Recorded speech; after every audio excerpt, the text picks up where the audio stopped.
y tengas dudas sobre cómo hacerlo o sobre cómo hacerlo de la manera específica en la que quieres. Así que en este vídeo no solamente vas a aprender a compartir la pantalla en Zoom, sino que también vas a aprender diferentes formas de compartir el proceso.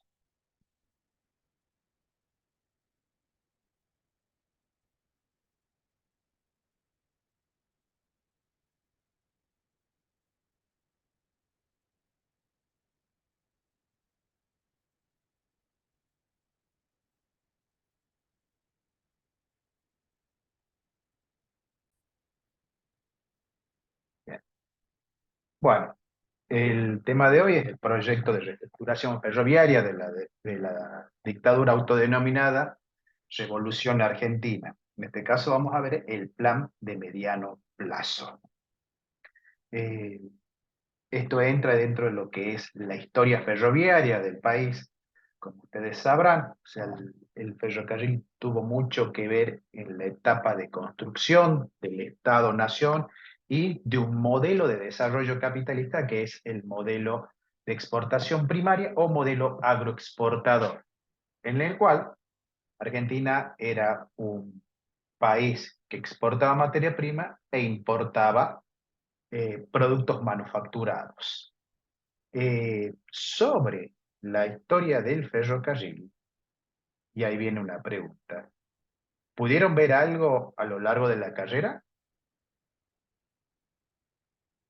sobre los Sí, ferrocarriles? A ver, ¿qué recuerda? que, que bueno, la llegada del ferrocarril permitió, y la construcción de vías férreas permitió conectar diferentes zonas de la Argentina y a su vez también estimuló la aparición de diferentes pueblos y quizás el reforzamiento de diferentes zonas productivas y al mismo tiempo también reconfiguró las producciones de zonas como por ejemplo la industria azucarera en Tucumán y la industria del vino en Mendoza, que bueno, ahí redefinió, digamos, las relaciones entre, entre los distintos sectores de la provincia y su conexión con otras zonas del país, como el litoral. Buenísimo, bien. ¿Y de dónde provenían los capitales de estas empresas ferroviarias? De Inglaterra. Bien. Bueno, un poco en esta primera parte de la clase vamos a ir hablando, o sea, para entrar en contexto de ese primer desarrollo de líneas férreas y de empresas ferroviarias que tuvo Argentina. Eh, lo que es el ferrocarril va a ser una empresa que se va a caracterizar por ser un modelo de lo que fue la segunda revolución industrial. Está, digamos, entre lo que fue la primera revolución y la segunda revolución industrial. En realidad es el término primera y segunda hace referencia a una categorización que le dan los historiadores para explicar dos periodos. O sea, en el momento en que se está viviendo todo ese proceso de industrialización, los contemporáneos no perciben una diferencia entre una y otra. Y entre la primera y la segunda, algo que lo atraviesa va a ser la industria ferroviaria. Una de las características que va a tener la segunda revolución industrial es que los dueños de los medios de producción, o sea, los empresarios, los capitalistas, no van a ser lo que van a gestionar la empresa en sí. ¿Qué es esto? O sea, va a ser un modelo de empresa moderna en esa época, con una sociedad por acciones, donde los dueños no están en relación directa con el proceso productivo.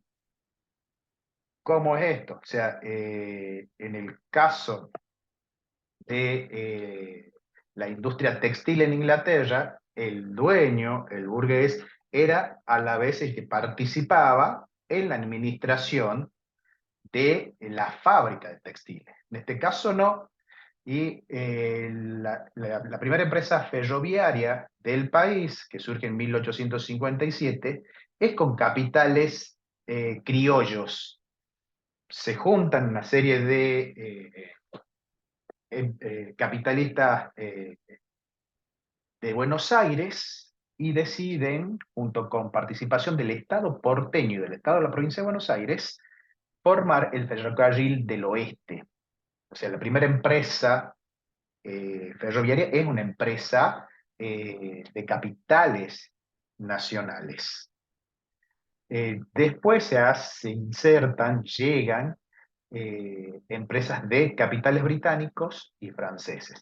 Una de las mayores empresas de capital británico es el Ferrocarril Central Argentino, que hace su conexión desde Rosario hasta Córdoba en un primer momento, y esa va a ser la mayor empresa ferroviaria y va a tener capitales británicos. Después el Ferrocarril del Oeste, que había surgido con capitales argentinos, va a ser vendida a empresarios ingleses. Ahora, el Ferrocarril Central Argentino va a tener participación, o sea, va a ser una sociedad en comandita por acciones, o sea, va a ser una sociedad anónima, donde el segundo accionista en importancia va a ser el Estado Nacional. O sea, el Estado interviene en ese momento eh, digamos, la administración y las ganancias de este nuevo tipo de emprendimiento. O sea, digamos, en el país había grandes empresarios, o sea, había grandes capitalistas que en lo que invertían era en la producción de la tierra y querían seguir administrando sus negocios. En este caso va a haber gente que compra acciones, invierte, pero el administrador, el que va a llevar a cabo todo el proceso productivo, va a ser otro que es la figura del gerente. Ahora, el Estado también empieza a participar de la explotación de líneas férreas a partir de dos empresas que van a ser el Ferrocarril Central Norte, que arranca desde Córdoba hasta Tucumán y luego llega hasta la frontera con Bolivia, y el Ferrocarril Andino, que parte desde Córdoba hacia Mendoza. Ahora, mientras las empresas de capitales privados, ya sean inglesas o francesas, se ocupan de la zona productiva destinada a la exportación, caso de toda la región del litoral de Buenos Aires, con donde se genera gran cantidad de ganancias, el Estado va a emprender estas empresas ferroviarias en lugares donde el capital extranjero no tiene intereses en la primera etapa, que va a ser esa segunda mitad del siglo XIX. Y sí lo hace con fines políticos para construir o para ir uniendo las regiones de las antiguas Provincias Unidas de La Plata. Es el caso de las provincias de esa unión que tiene con las provincias del norte y con las provincias de Cuyo. Y donde la producción de esta zona va a estar destinada al mercado interno. Esto es, como decía una de sus compañeras, la producción de azúcar y la producción de vino. Ahora, en esos emprendimientos, esto se conoce como, en el caso del norte, en el caso del oeste, atlantización de la economía argentina. O sea que la economía va a ir mirando hacia el puerto de Buenos Aires y no hacia los circuitos comerciales que tenían antes de la construcción del Estado, que es hacia Bolivia o hacia Chile. En este proceso, y a medida que va avanzando eh, eh, las líneas férreas, se ve la necesidad de construir un taller ferroviario, o sea, la empresa Ferrocarriles del Estado, o sea, en este caso, la que se ocupa de la explotación de la línea del norte, que es el Ferrocarril Central Norte, va a ver la necesidad de construir un taller ferroviario en el camino que va desde Tucumán hacia Jujuy. Y va a elegir una zona que va a ser Tafí Viejo. Ya en ese tendido de líneas férreas, para 1882, construye una estación. Luego, para 1884, va a construir un viaducto. Y los inicios de la construcción del taller de los talleres ferroviarios de Tafí Viejo se van a dar entre 1902 y 1910, durante la presidencia de Julio Argentino Roca y durante la gobernación de Próspero Mena. O sea, uno de los requisitos que tenían para la instalación, van a ser varios requisitos para que se instalen en esta zona, es la disponibilidad de tierras que sean donadas y la disponibilidad de agua. Entonces, los vecinos del lugar deciden hacer una serie de colectas para comprar tierras y que se instale en Tafí Viejo los dos talleres, y va a haber un grupo de vecinos que van a donar parte de sus propiedades para la instalación de este taller. Entonces, Tafí Viejo formaba parte de lo que es el departamento capital. Tienen registros desde el siglo XVIII, aparece mencionada, y estos vecinos en una parte, o sea, delimitan una zona dentro de ese espacio que se conoce desde la etapa colonial como Tafí Viejo, para que sea destinado a villa turística. Y esa villa turística ensaya una serie de nombres, como primero San José de Calasanz, luego Villa Mitre, y esa intención de tener una villa veraniega no prospera porque se transforma al poco tiempo en una villa, en un pueblo obrero y un pueblo ferroviario. Entonces,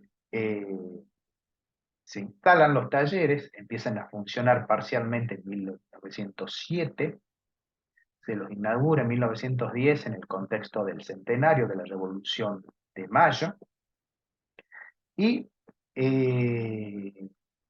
esta empresa y esta línea va a adherir a algo que se llama paternalismo industrial. ¿Han visto ya la historia de Bellavista o la construcción de los ingenios?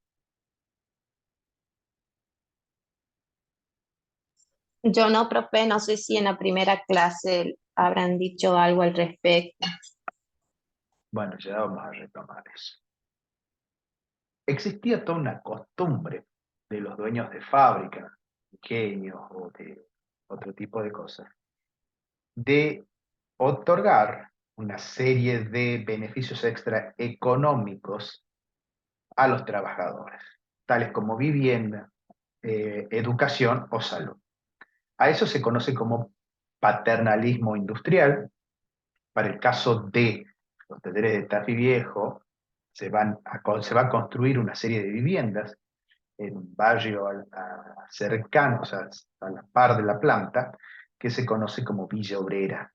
O sea, el Estado va a adquirir tierras para, para construir un pequeño pueblo obrero en esta zona para brindar vivienda a sus trabajadores. Y también va a instalar un tren obrero que lleve a los trabajadores de San Miguel de Tucumán hacia Tafí Viejo, para abaratar el costo de, el transporte.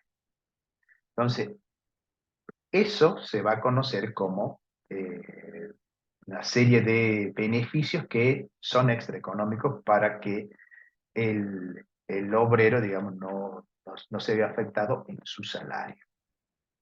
Entonces, de esa manera se va construyendo este pueblo ferroviario. El avance del siglo XX va a tener también un avance en la participación del Estado. Este paternalismo industrial luego va a ir modificándose a medida eh,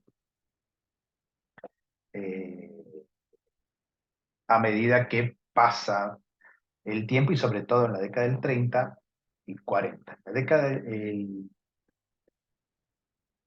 Este taller se va a ver afectado con la Primera Guerra Mundial y con la crisis del 29.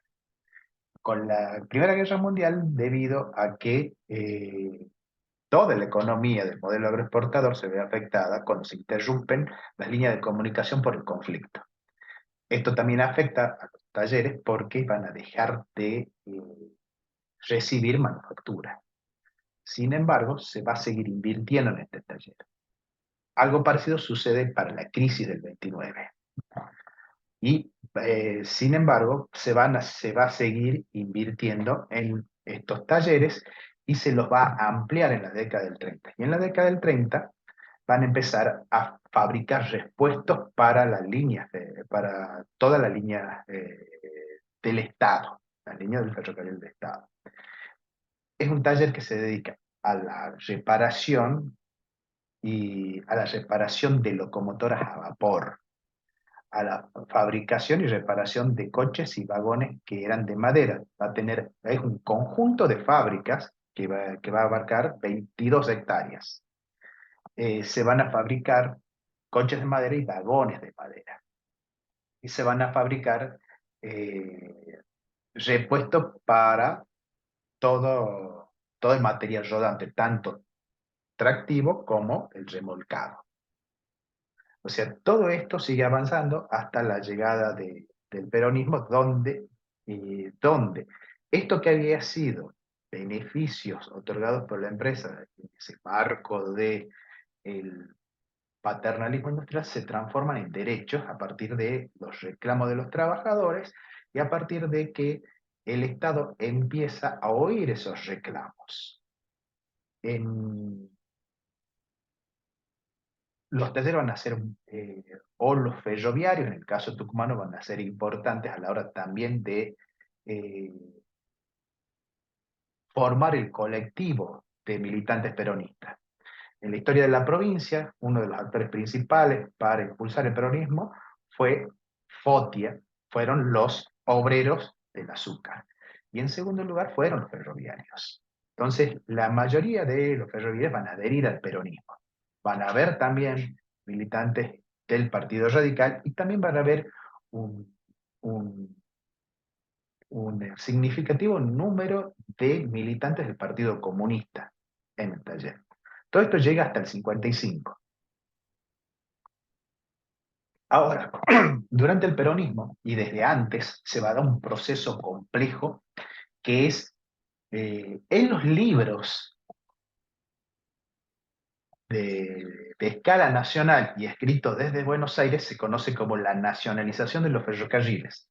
Se le dice nacionalización porque parten de empresas que estuvieron en toda el área del litoral y de Buenos Aires, que fueron nacionalizadas por el Estado. En el caso del norte, ya la empresa pertenecía al Estado. Entonces, lo más preciso es hablar de una estatización de líneas férreas, de empresas ferroviarias, donde a estas empresas que tenía el Estado se incorporan otras más. Y esto no es algo que arranca con el peronismo, sino que ya viene desde la década del 30. Por ejemplo, para 1890, esa línea, esa empresa ferroviaria que era el Central Norte, que arrancaba desde Córdoba hasta Tucumán y desde Tucumán hasta Jujuy, se privatiza un tramo, que es el tramo que va de Córdoba a Tucumán. Esto ocurre durante el gobierno de Juárez Celman. Y ese tramo de Córdoba a Tucumán deja de llamarse Central Norte y pasa a llamarse Central Córdoba. Y de Tucumán hacia Jujuy sigue con el nombre original, que es Central Norte. ¿Qué es lo que pasa? O sea, se la vende a empresarios británicos, tiene capitales ingleses, pero siempre tiene problemas de déficit y para la década del 30 se la nacionaliza. Ya empiezan con las nacionalizaciones por problemas económicos que tiene esta empresa. O sea, siempre el Estado la estaba auxiliando porque tenía una serie de déficits. Entonces, en un momento se decide por su nacionalización, o sea, vuelve al Estado. Este proceso continúa entre el 47 y 48, y va a ser un simbolismo de la recuperación de la soberanía cuando se terminen de privatizar las empresas inglesas. Ahora, con la estatización de las empresas ferroviarias, se les cambia la denominación. El Central Norte pasa a ser Empresa General Belgrano. El Central Argentino, que era de capitales ingleses, que incluso llega hasta Tucumán en un segundo tramo, pasa a ser la línea General Mitre. Y así sucesivamente van cambiando por próceres del siglo XIX. Urquiza para la zona del litoral, Roca para la zona de la Patagonia, San Martín para la zona de los Andes, Sarmiento, que va a estar entre Buenos Aires y toda esta parte. Entonces, en la década del 40 y la década del 50 se asiste a todo ese proceso de nacionalización que implica una serie de gastos por parte del Estado. Ahora, frente a ese complejo proceso donde el Estado invierte en nacionalizar esas empresas, también empieza a verse la necesidad de modernizar la tecnología de la época. ¿Qué es esto? Cambiar la tecnología del vapor por la tecnología diésel. O sea, la locomotora que antes funcionaba a vapor, que ahora sea diésel eléctrica. Esto es algo que ocurre en todo el mundo y ese proceso de dielización ya se inicia incluso en 1909. Las mismas máquinas, o sea, las máquinas funcionan con carbón de coque, con carbón mineral. ¿Están viendo la presentación o no? No, profe, no aparece nada. No aparece nada. Ahí No. vamos. ¿Ahí se ve? Ahí sí. Bueno, en realidad dice que su nombre ha empezado la función de compartir, pero no aparece nada. Ahora sí, ahí está. Bien. Y a mí no me aparece, así que ya vamos a pasar. Debe haber una diapositiva con los personajes de la revolución. Ahí que ven.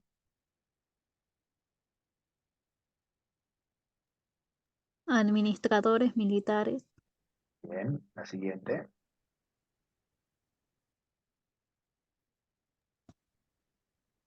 $1953 y una imagen. Bueno, esos son los talleres. Ven, esa es una locomotora a vapor, es una imagen del taller de locomotoras. Ven ese tubo grande que están arreglando, bueno, eso va cargado de agua. Tiene otra parte, que no sé si te han visto los trencitos de esa época, en la parte de atrás tienen una especie de vehículo que le sigue. Ese se conoce como tender. El tender se cargaba de carbón mineral. Ese carbón mineral se lo traía de Inglaterra. ¿Qué es lo que pasa? Durante la guerra, la Primera Guerra Mundial, dejan de traerse carbón mineral, pero ya en uno de en el ferrocarril del sur, que era uno que después pasa a ser el Sarmiento, ya se empieza a ensayar en 1909 con el diésel. En ese tender se deja de cargar carbón de coque y pasa a cargarse petróleo. Con la Primera Guerra Mundial y después con la crisis de 1929, se empieza a usar el diésel en vez del carbón, o cada línea va a utilizar lo que tenga a mano como combustible.